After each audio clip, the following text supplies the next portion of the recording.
going to put a little more meat on that bone than that last one. John and I used to travel together. When John got back from all that time in Vietnam in prison, he was released, he decided he wanted to go back to stay in the military, and he was assigned to the United States Senate and to the military office there that travels with senators when they travel abroad. And John and I put in a couple 100,000 miles together. And on our way to, I think I was going to either China, I can't remember what the destination was, China, I think. And we stopped in Hawaii. And the chief naval of operations was there, showing me around. They did an event for me. And John kept looking at your mom. Oh, I'm serious. And he said, God, she's beautiful. I said, yeah, she is, John. And I said, well, to go up and say hi to her. She said, no, I'm not going to do that. Well, as your mom, I won't go into more detail, but I'll tell you, I insisted that they meet. And I take credit. I take credit for you guys. And I just told your mom, John and I had something in common. We both married way above our station. Way above our station. Cindy, or I should call you Madam Ambassador, thank you for all you've done, all you do, you continue to do. Jack and Bridget, the entire McCain family, and all those who love the McCain family.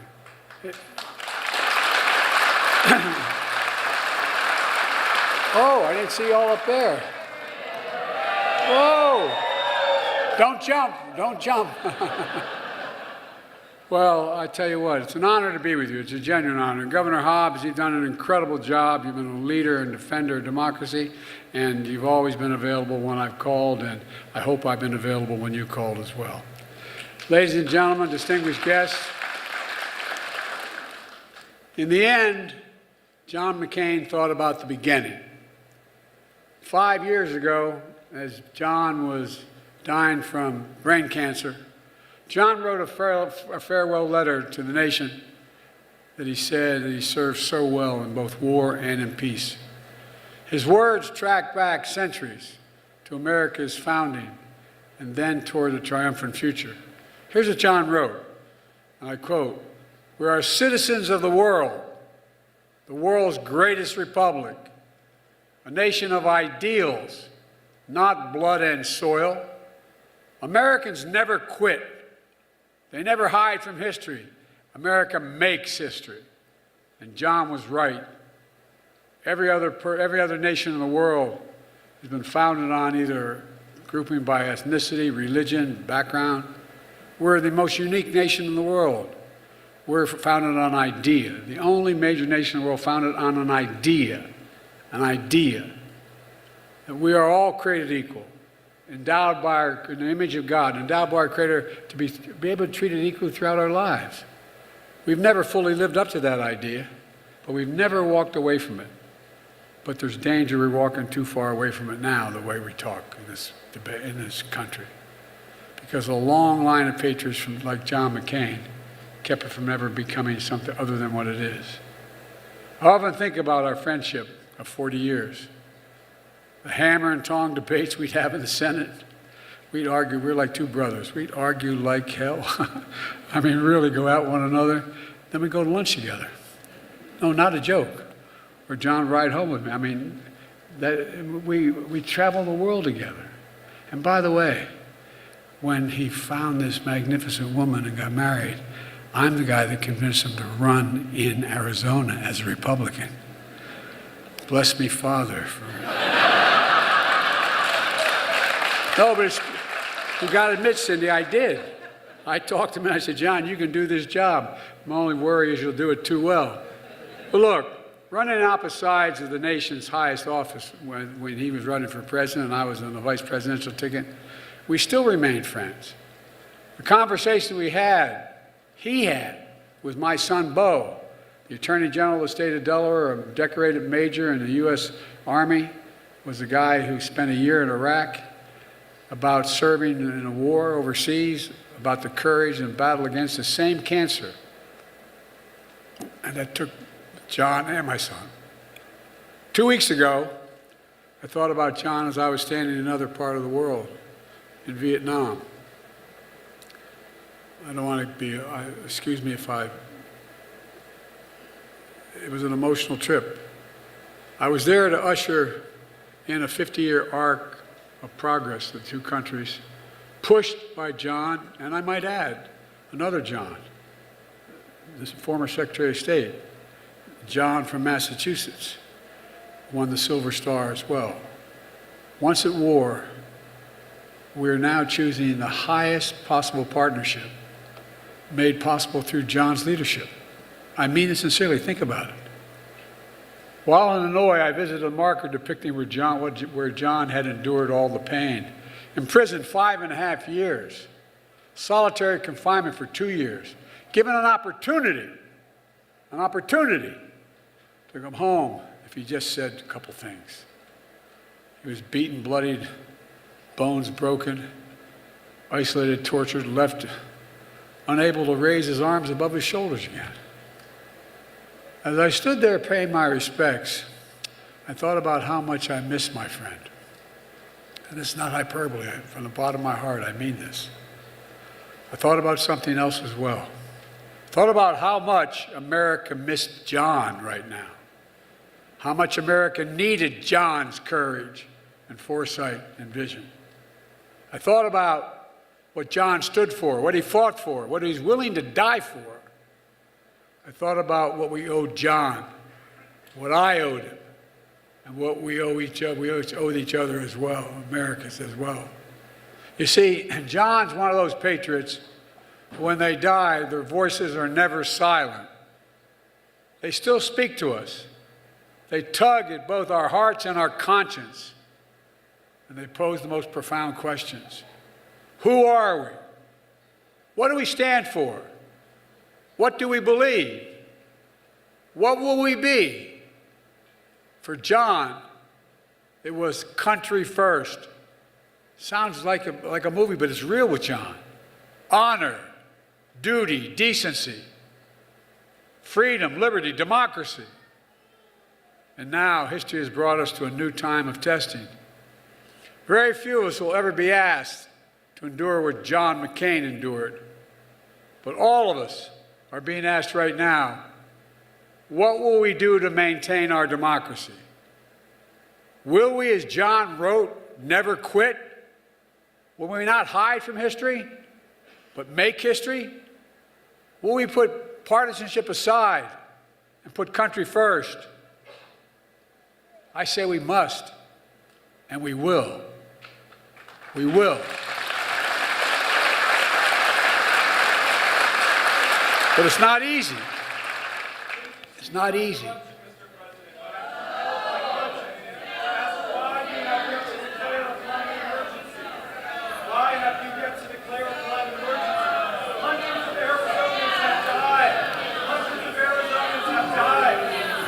Why don't you wait after, hang on a second. I'll be happy to meet with you after I speak, okay?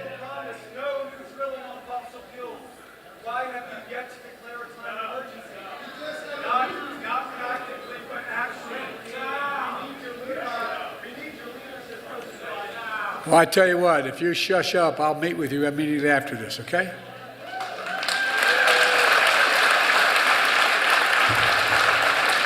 But democracy never is easy, as we just demonstrated. The cause is worth giving our all, for democracy makes all things possible. Let me begin with the core principles.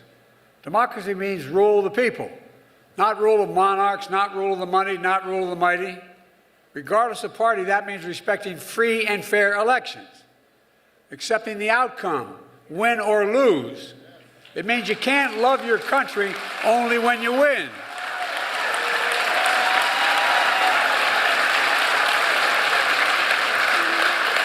Democracy means rejecting and repudiating political violence. Regardless of party, such violence is never, never, never acceptable in America. It's undemocratic, and it must never be normalized to advance political power. And democracy means respecting the institutions that govern a free society. That means adhering to the timeless words in the Declaration of Independence. We hold these truths to be self-evident. a mission statement embodied in our Constitution, our system of separation of powers and checks and balances. Our Constitution, the bulwark to prevent the abuse of power, to ensure we, the people, move forward together under the law, rather than believing the only way is one way or no way at all. But our institutions and our democracy are not just of government. The institutions of democracy depend on the Constitution and our character, and the habits of our hearts and our minds. Institutions like the McCain Institute and the new McCain Library that will be built at Arizona State University with the funding from the American Rescue Plan, which I signed into law when I came to office.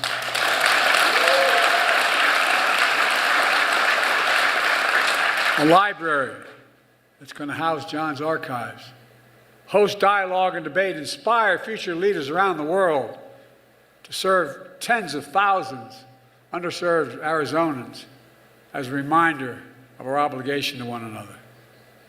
These principles of democracy are essential in a free society, but they have always been embattled. Today, let's be clear. While we've made progress, democracy is still at risk. This is not hyperbole. It's a simple truth. A simple truth. I've made the defense and protection and preservation of American democracy the central issue of my presidency. From the speech I made at Gettysburg in the inaugural address to the anniversary of January 6th insurrection, to Independence Hall in Philadelphia, to the speech I made at Union Station in Washington. I've spoken about the danger of election denialism, political violence, and the battle for the soul of America. Today in America, to honor an institution devoted to the defense of democracy, named in honor of a true patriot, I'm here to speak about another threat to our democracy that we all too often ignore. The threat to our political institutions, to our Constitution itself, and the very character of our nation. Democracy is maintained by adhering to the Constitution and the march toward perfecting our union by protecting and expanding rights with each successive generation, including that little guy. He's going to talk about it. And it's okay. In my house, kids prevail, okay? This adherence isn't optional. We can't be situational. We can't be only there when it's good for yourself. It's constant and unyielding, even when it's easy, and most important, when it's hard.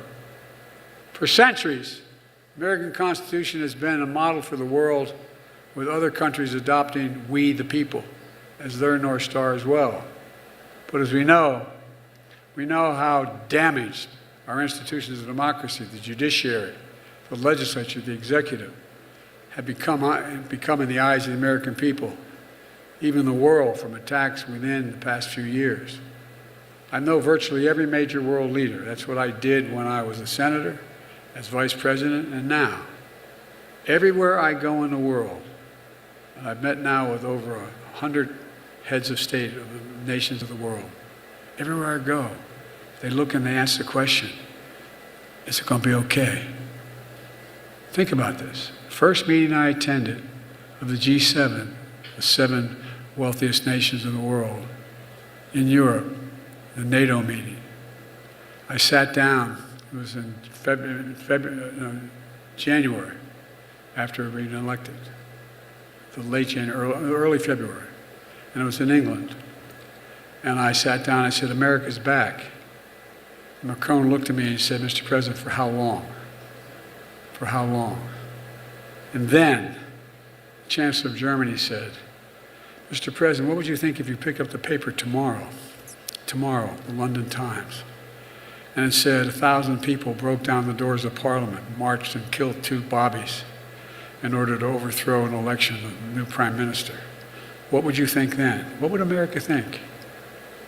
What would we think? The leading nation in the world, having gone through what we went through. And many of you travel internationally. Many of you know people around the world. I'd be surprised if you heard anything different than a concern about, are we okay? Is the democracy going to be sustained? And for that institutional damage, we see distrust and division among our own people. I'm here to tell you We lose these institutions of our government at our own peril. And I've always been clear, democracy is not a partisan issue. It's an American issue. I've come to honor the McCain's Institute and Library because they are a home of a proud Republican who put his country first. Our commitment should be no less because democracy should unite all Americans regardless of political affiliation. And there's something dangerous happening in America now. There's an extremist movement that does not share the basic beliefs in our democracy. The MAGA movement. Not every Republican, not even a majority of Republicans adhere to the MAGA extremist ideology. I know because I've been able to work with Republicans my whole career.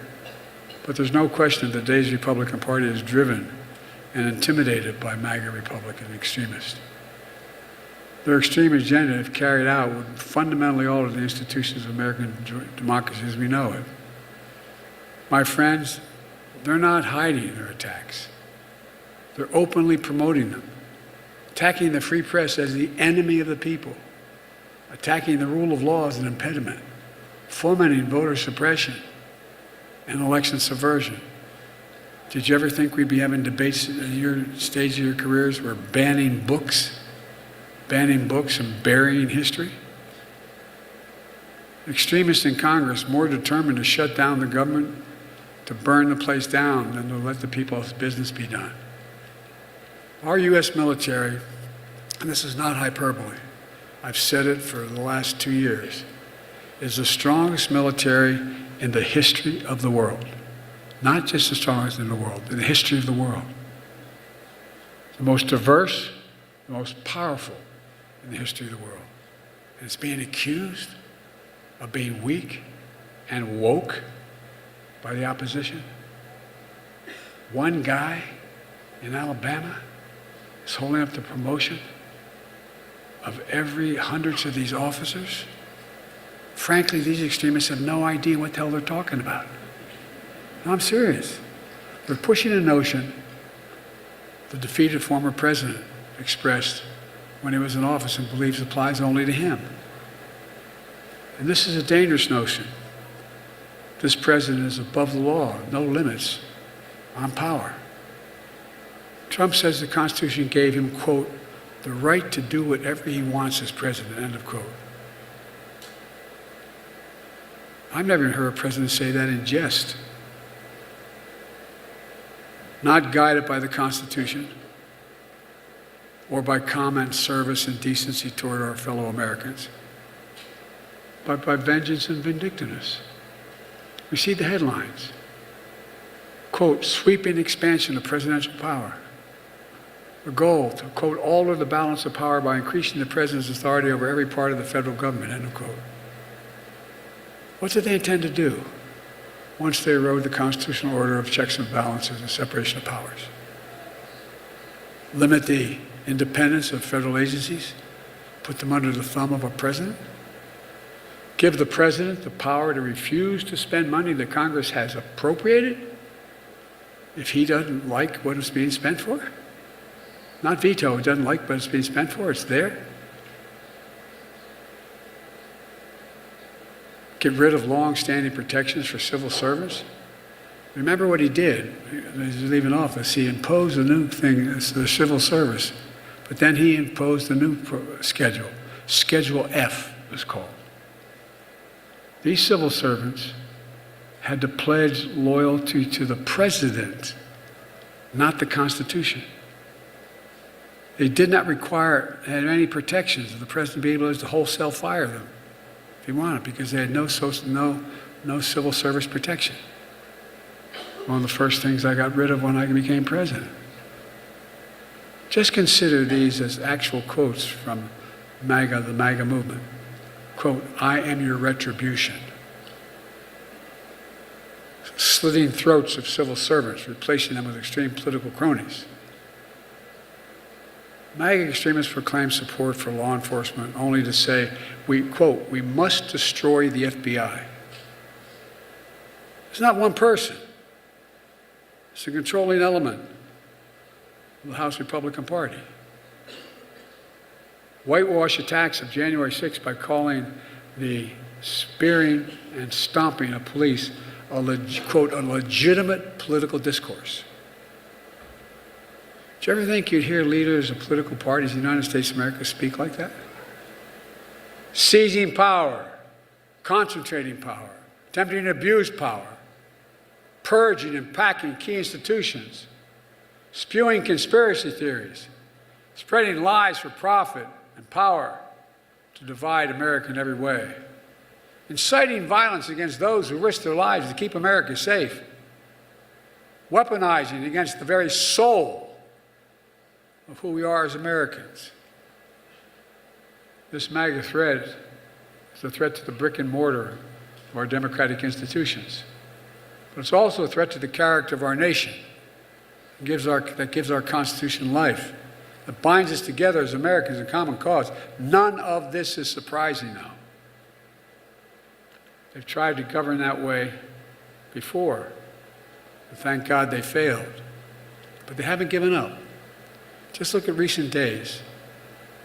There are accusations of treason against the major news network because they don't like its coverage.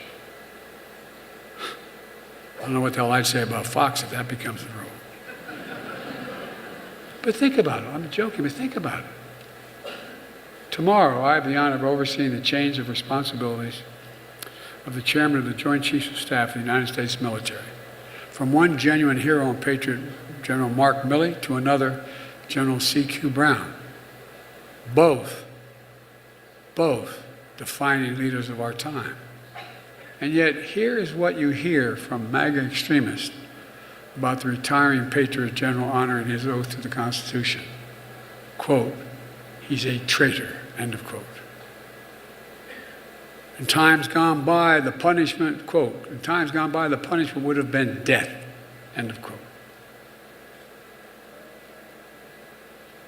This is the United States of America. This is the United States of America. And although I don't believe even a majority of Republicans think that, the silence is deafening. The silence is deafening. Hardly any Republican called out such heinous statements. Just as they watched one MAGA senator outrageously said blocking the promotions of hundreds of top military leaders and affecting not only those leaders but their families, their children. MAGA extremists claim support of our troops, but they're harming military readiness, leadership, troop morale, freezing pay, freezing military families in limbo. Just as they looked the other way when the defeated former president refused to pay respects at an American cemetery near Paris, referring to the American servicemen buried there, and I've been to the cemetery, as suckers and losers. Quotes. I'm not making this up. I know we all tried not to remember it, but that's what he said. He called servicemen suckers and losers.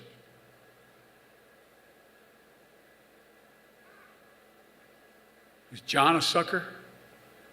Was my son Bo, who lived next to a burn pit for a year, came home and died? Was he a sucker for volunteering to serve his country? The same guy who denigrates the heroism of John McCain. It's not only wrong, it's un-American. But it never changes. The MAGA extremists across the country have made it clear where they stand. So the challenge for the rest of America, for the majority of Americans, is to make clear where we stand. Do we still believe in the Constitution? Do we believe in the basic decency and respect? The whole country should honestly ask itself, and I mean it sincerely, what it wants, and understand the threats to our democracy. I believe very strongly that the defining feature of our democracy is our Constitution. I believe in the separation of powers and checks and balances, that debate and disagreement do not lead to disunion. I believe in free and fair elections and a peaceful transfer of power. I believe there's no place in America, none, for political violence. We have to denounce hate, not embolden it. Across the aisle, across the country, I see fellow Americans, not mortal enemies, We're a great nation because we're good people who believe in honor, decency, and respect. I was able to get the infrastructure bill passed. It's over $1 trillion. The majority of it so far has gone to red states who didn't vote for me because I represent all of, no, I'm serious. I represent all Americans, wherever the need is. And I believe every president should be a president for all Americans. To use the office of the president to unite the nation, uphold the duty to care for all Americans. I've tried my very best, and I'm sure I haven't met the test of all of you want me to meet. But tried my very best to meet the highest standards, whether you voted for me or not. Because that's the job, to deliver light, not heat, to make sure democracy delivers for everyone, to know we're a nation of unlimited possibilities, of wisdom and decency, a nation focused on the future. I've spent more time with Xi Jinping than any world leader has. 68 hours alone with just he and I and an interpreter. Traveled 17,000 miles with him here and in China. On the Tibetan plateau, he turned to me and he asked me, he said, "Can you define America for me?" And I was deadly earnest. I said, "Yes." In one word, possibilities. We in America believe anything's possible if we try it. Anything we do together, we can get done. We faced some tough times in recent years, and I'm proud of the progress we made as a country. But the real credit doesn't go to me or my administration for the progress. For this progress, the real heroes of the story are you, the American people. And that's not hyperbole again. Which is why I'm asking you that regardless of whether you're a Democrat, Republican, or Independent, put the preservation of our democracy before everything else. Put our country first. Over the past few years, we can and should be proud American democracy, proud of what we've been able to hold on to. We can't take democracy for granted. Remember when you were in high school and college, if you took political science, it said every generation has to protect democracy? I used to think that that was just a saying. But here I am as President of the United States of America, making this speech about my fear of the diminishment of democracy.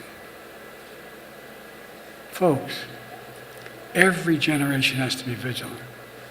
You know, toward the end of my Senate campaign, I convinced Strom Thurmond to vote for the civil rights legislation.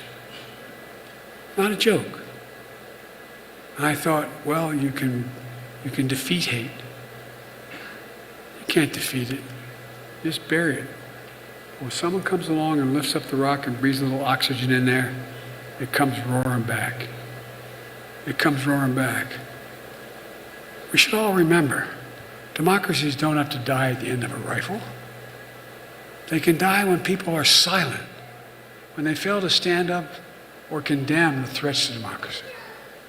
When people are willing to give away that which is most precious to them because they feel frustrated, disillusioned, tired, alienated. I get it. I really do. I get it.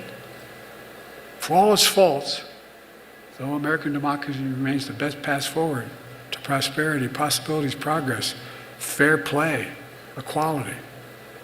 And democracy requires all of us and all the major parties.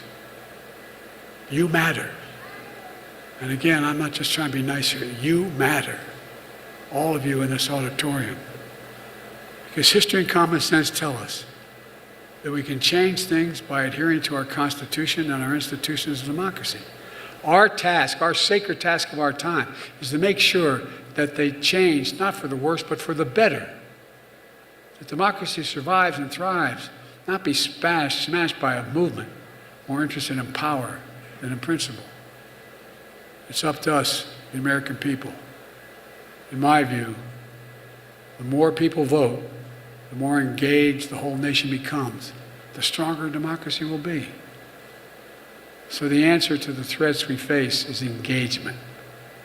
It's not to sit in the sidelines. It's to build coalitions and community. To remind ourselves there's a clear majority of us who believe in our democracy and are ready to protect it. To the students here today, the young people across the country, You're the reason I'm so optimistic. I know I don't look it, but I've been doing this for a long time. But all kidding aside, I've never been more optimistic about America's chances in domestic and foreign policy as I am today. I really mean it. Because the young people, 100,000 students at this university and all across America, they are the most gifted, the most tolerant, the most talented, and the best educated generation in American history. And it's your generation, more than anyone else's, who will answer the questions, the legitimate questions the young man asked me a moment ago I'm going to meet with. Questions for America. Who are we? What do we stand for? What do we believe? Who will we be? It's not your burden alone, but your generation will not be ignored, will not be shunned, will not be silent. I've said it before. We're at an inflection point in our history. One of those moments that not only happens once every several generations, it happens once every 8 or 9 generations, where the decisions made in a short period of time we're in now are going to determine the course of this country and the world for the next 6 or 7 decades. So, you, me, every American who's committed to preserving our democracy and our constitutional protections, we carry a special responsibility. We have to stand up for American values embedded in the Constitution, the Declaration of Independence, because we know that MAGA extremists have already proven they won't. You know, Madeleine Albright wrote a book, former Secretary of State, saying we're the essential nation. We are, and I think you've sensed it abroad, Cindy, haven't you? Any room I walk into, no matter what heads of state I'm with, everything stops. Not because of Joe Biden, but because I'm President of the United States of America. We are the essential nation. We are the essential nation. The rest of the world's looking. So we have to stand up for our Constitution, our institutions of democracy, because MAGA extremists have made it clear they're not going to. History's watching. The world is watching.